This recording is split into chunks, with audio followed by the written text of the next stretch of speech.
Hi, I'm Wendy Parker. Welcome to the first installment of Thinkers, Thought Leaders and Change Makers.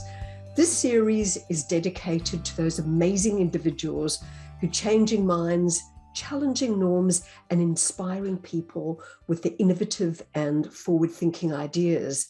In our very first program, we're speaking with property industry powerhouse, Robert Pradolin, who's using his depth of experience, vast networks, and out-of-the-box thinking to tackle the chronic shortage of low-income housing in Australia.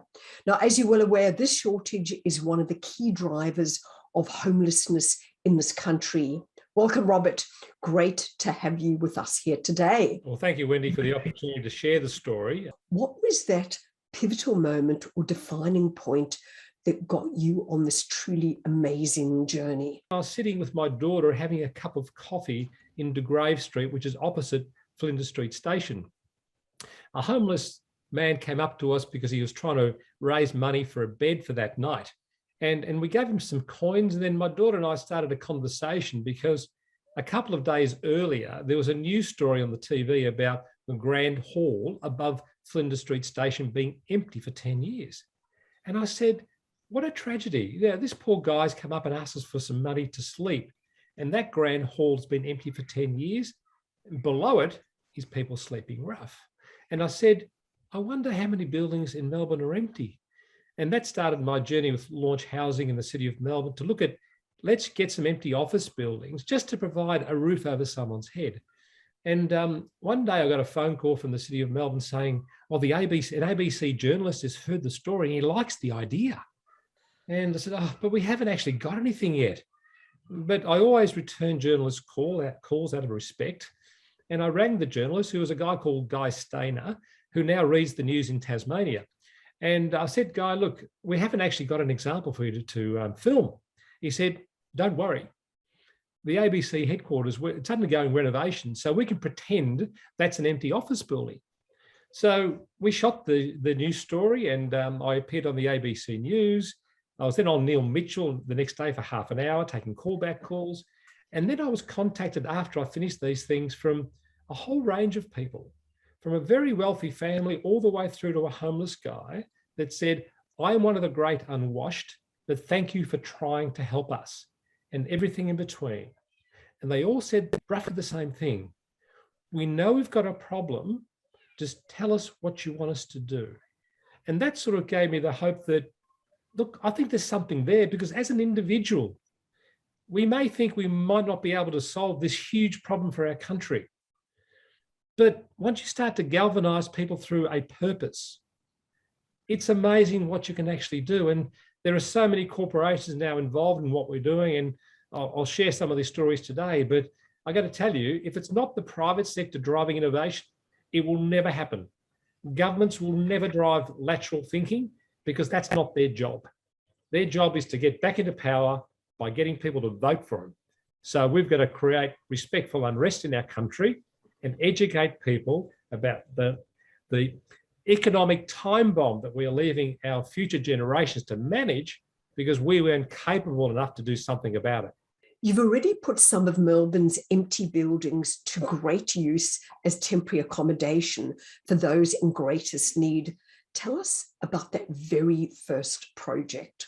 The first pop-up was based around the news story, the ABC. A former Rotarian friend of mine rang up and said, look, Rob, I'm actually a director of Casper Care. We've built a new aged care facility in this area and we've decanted the people, but the old facility's been left empty for 2 years and we feel guilty that's not being used. Saw you on the TV and thought maybe it might be something you might be able to use. And this is all before we started housing all Australians.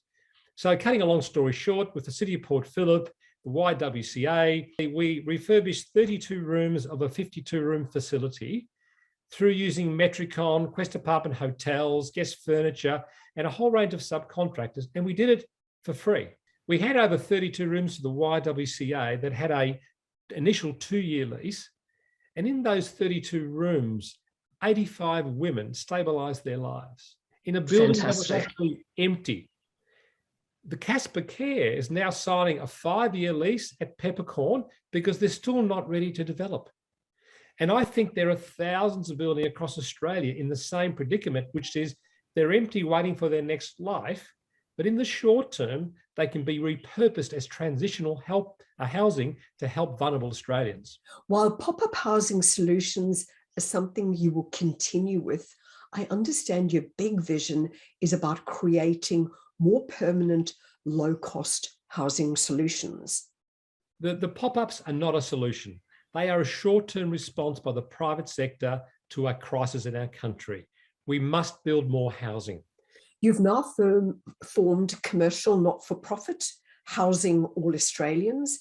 Can you tell me how this will be a vehicle for getting more low-cost permanent housing solutions off the ground?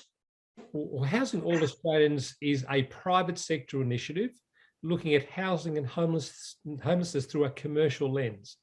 And why I say that is the private sector's language is very different to the not-for-profit language. And I think what the not-for-profits are doing in this country are fantastic.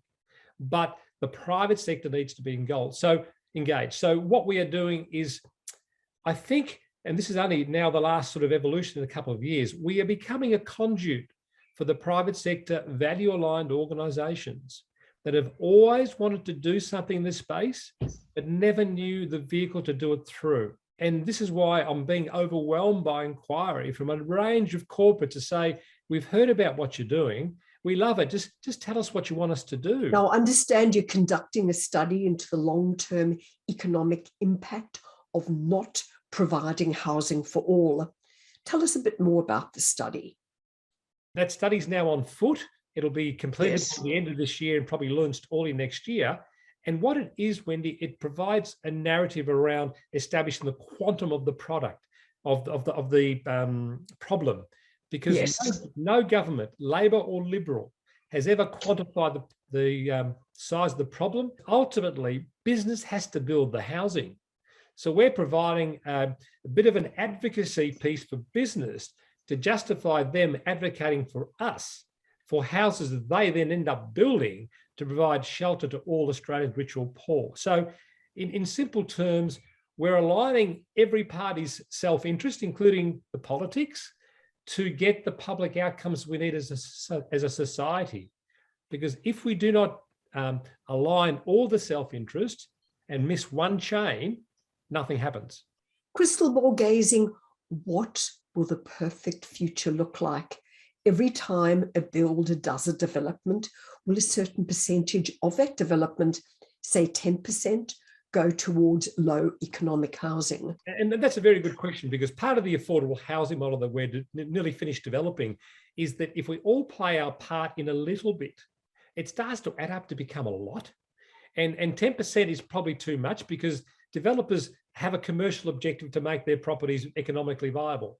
So even just 2 or 3 in a development is enough to start that momentum, because once they're assembled together, they start to become a big number.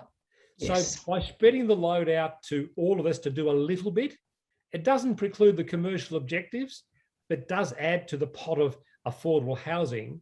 And that way we get key workers closer to where they service society, because the current model puts them an hour and 2 hours out.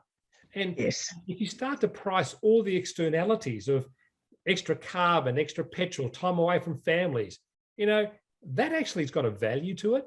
Indeed. Let's start and reposition the country towards an objective of housing all Australians, rich or poor, because that way they are better placed to become contributors to society, not welfare dependents. The ultimate goal, if you give my sort of what's my wish, is that we get to a point where we close Housing All Australians down, because then we've all been sheltered. Because ultimately, shelter is what every person needs to become productive citizens to our society. Do you have a final shout out to the business community about how you would like them to step up and get involved? I think housing is an issue for our whole country. And it's an issue that all our businesses need to realise that unless we get our workers close to where our businesses are, we've got a fundamental problem of attracting people.